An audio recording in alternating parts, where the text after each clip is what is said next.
So this is your Ironman at 50 update for Friday. Talking about my long ride today, 20 miler. One thing I wanted to talk about today was how to attack hills, and at least how I attack them. One of the things that I make sure that I'm doing as I'm approaching a hill, I know a hill is coming, especially if there's a downhill leading up to it. I'm going to get as much speed as possible without overdoing it, without pushing my legs too hard, so that the momentum is carried into the hill. And as you can see here, the slowdown occurs pretty quickly because it's a pretty steep hill. But what I'm trying to do is keep the cadence going at the same pace as I was on the downhill going fast. So my goal is to continue to downshift and downshift until that point of resistance is too hard in the big ring, and I'll drop it down into the smaller ring. But one of the things you got to be careful about is that drop from the big ring to the small ring, and you don't do it too quickly. A lot of times you'll pop a chain if you do that. So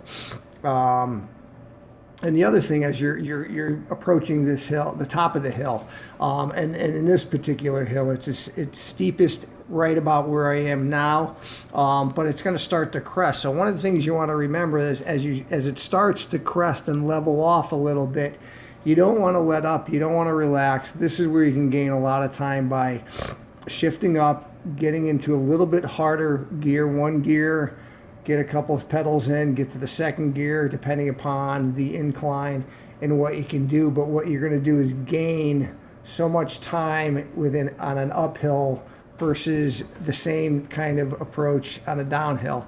1 mile an hour on an uphill is a big difference from a 1 mile an hour time on a downhill. So really want to concentrate on that. So and then once you get to the top of the hill, obviously in this case, there's a big downhill afterwards. Same approach. You want to hit the downhill as fast as you're comfortable with.